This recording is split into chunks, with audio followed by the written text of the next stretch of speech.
오늘 우리에게 주시는 하나님의 말씀은 에스겔 15장 1절에서 8절까지의 말씀입니다.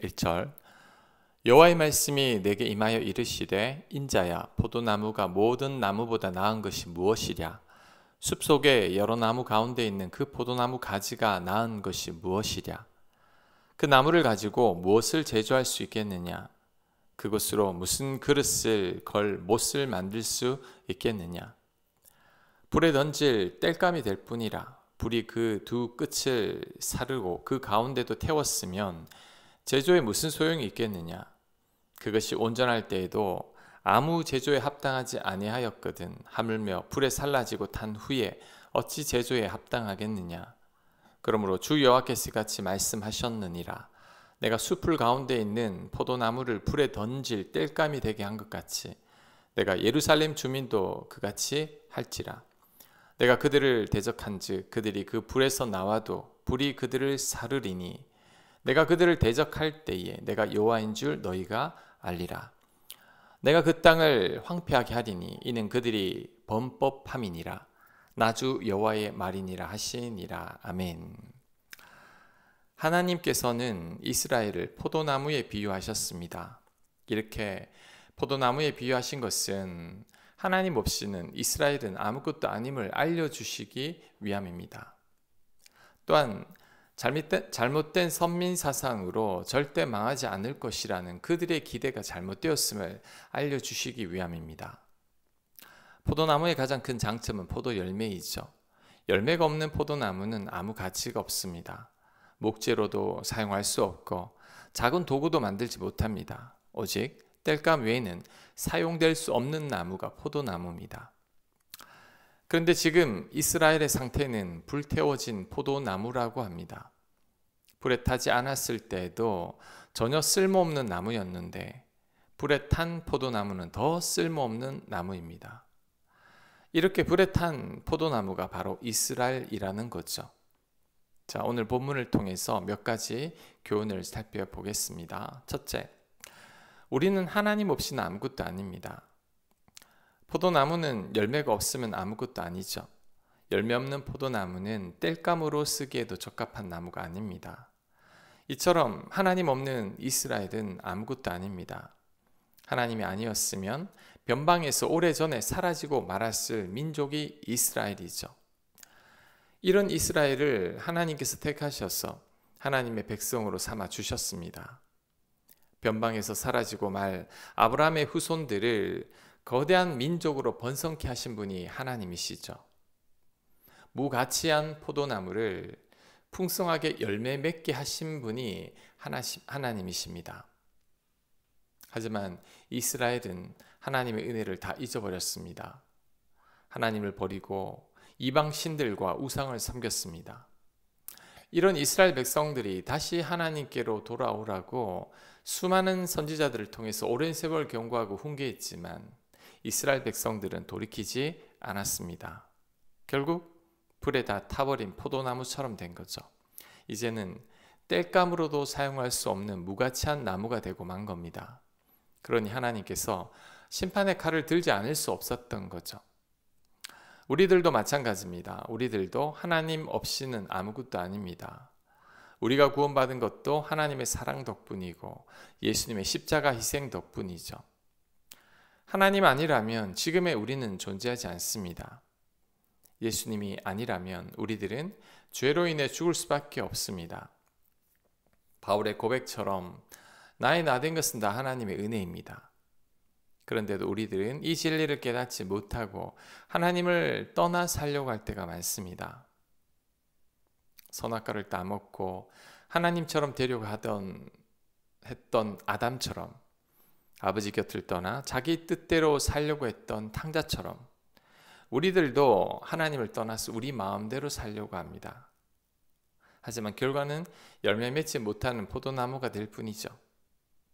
예레미야 2장 13절입니다. 내 백성이 두 가지 악을 행하였나니 곧 그들이 생수의 근원되는 나를 버린 것과 스스로 웅덩이를 판 것인데 그것은 그 물을 가두지 못할 터진 웅덩이들이니라. 아멘.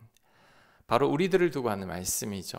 우리들은 생수의 근원 되시는 하나님을 버렸고 또한 하나님을 의지하기보다 우리 힘으로 살아보겠다고 스스로 웅덩이를 팠습니다. 하지만 그 웅덩이는 물을 가두지 못하는 터진 웅덩이라고 합니다. 우리는 하나님께로 돌아가야 합니다. 하나님을 떠나서 내 마음대로 살면 좋을 것 같지만 절대 그렇지 않습니다. 하나님 없이는 가정도 평안치 않고 하나님 없이는 내 직장도 안전하지 않습니다. 하나님 없이는 내 삶에 아무런 열매를 맺지 못하고 실패하거나 낙오할 뿐입니다. 우리들은 하나님만 의지하고 하나님만을 신뢰해야 합니다.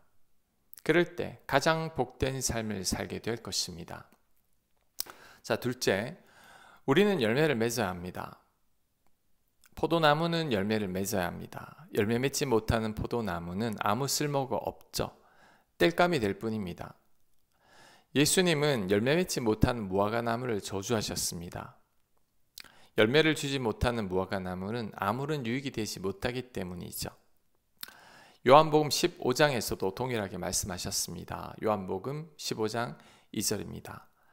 내게 붙어 있어 열매를 맺지 아니하는 가지는 아버지께서 그것을 제거해 버리시고 아멘. 아무런 열매를 맺지 아니할 때 하나님은 그것을 제거해 버리신다고 합니다. 열매 맺지 못하는 포도나무가 불에 던져지는 것은 이런 이유 때문이죠. 하나님께서 이스라엘을 심판하시는 이유도 동일합니다. 그렇다면 우리들도 열매를 맺어야 합니다. 열매를 맺는다는 것은 우리들로 인해 누군가 유익하게 되는 겁니다. 포도송이는 사람들이 먹고 포도주는 사람들이 마심으로 유익을 얻게 됩니다. 마찬가지로 우리로 인해 누군가 덕을 보게 해야 합니다. 예수님처럼 사랑을 나누고 자신을 희생하는 것이 열매를 맺는 삶입니다. 우리로 인해 누군가 하나님을 알게 되는 것이 열매 맺는 삶입니다. 또한 우리들의 삶에서 성령의 9가지 열매가 맺혀야 합니다. 사랑과 희락과 화평과 오래 참음과 자비와 양선과 충성과 온유와 절제와 같은 성품이 우리에게 나타나야 합니다. 예수님을 믿은 지 오래되었어도 내 성품 하나 바뀌지 않고 있다면 내 삶에는 아무런 열매가 없는 겁니다. 또한 순종의 열매도 맺혀야 합니다. 이스라엘 백성들은 하나님을 믿어도 여전히 자신들 생각과 뜻대로 살았죠. 하나님 말씀에 불순종하며 자신들 소견대로만 산 겁니다. 그래서 이제는 하나님 말씀에 온전히 순종하는 것이 열매 맺는 삶입니다. 자, 마지막으로 세 번째, 열매 맺기 위해서 예수님께 꼭 붙어 있어야 합니다. 열매 맺어야 한다는 것은 잘 알지만 열매 맺는 삶을 살아내는 것은 결코 쉬운 일이 아닙니다. 그래서 많은 그리스도인들이 아무런 열매 없이 사는 것입니다. 하지만 예수님께서는 열매 맺기 위해서 어떻게 살아야 하는지에 대해서 우리에게 알려주셨습니다. 요한복음 15장 5절입니다. 나는 포도나무여 너희는 가지라. 그가 내 안에 내가 그 안에 거하면 사람이 열매를 많이 맺나니 나를 떠나서는 너희가 아무것도 할 수 없음이라. 아멘. 포도나무 가지에 열리는 열매는 가지의 노력에 의해서 열리는 게 아닙니다. 열매는 포도나무가 열리게 하는 것입니다. 그래서 가지는 단지 포도나무에 꼭 붙어 있기만 하면 됩니다. 그럴 때 포도 열매는 저절로 맺히게 되죠. 마찬가지로 내 삶의 열매는 내가 맺는 게 아닙니다. 내 힘과 노력으로 아무리 열매를 맺으려고 노력해도 열매가 맺히는 게 아닙니다. 가지가 포도나무에 붙어 있으면 되듯이 우리 또한 주님께 꼭 붙어 있으려고 애써야 합니다. 그럴 때 열매는 저절로 맺히는 거죠. 그러기 위해서는 우리가 날마다 주님을 의식하고 인정해야 합니다. 주님과 연합하고 하나가 되기 위해서 애써야 합니다. 나는 죽고 내 안에 주님만 살아서 주께서 나를 온전히 다스리게 해야 합니다. 또한 내 안에 죄와 악이 없어야 합니다. 주님께 꼭 붙어 있는 것에 방해가 되는 죄와 악이 존재하는 한 우리는 주님과 하나가 될 수 없습니다. 거룩하신 하나님께서 죄와 더불어서 함께 하실 수 없기 때문이죠. 다시 강조하지만 열매는 내가 맺는 게 아닙니다. 단지 우리가 주님께 붙어 있기만 하면 되죠. 주님과 하나 되기 위해 애쓰면 됩니다. 그럴 때 내 삶에 아름다운 열매가 맺히게 될 것입니다. 포도가 주렁주렁 열린 포도송이가 될 것입니다. 아멘. 하나님, 열매 맺기 위해 예수님께 꼭 붙어 있는 저희가 되게 하여 주옵소서. 열매 맺지 않는 포도나무는 아무런 소용이 없듯이 우리 또한 하나님 없이는 아무것도 아님을 늘 기억하게 하여 주시옵소서. 예수님 이름으로 기도합니다. 아멘.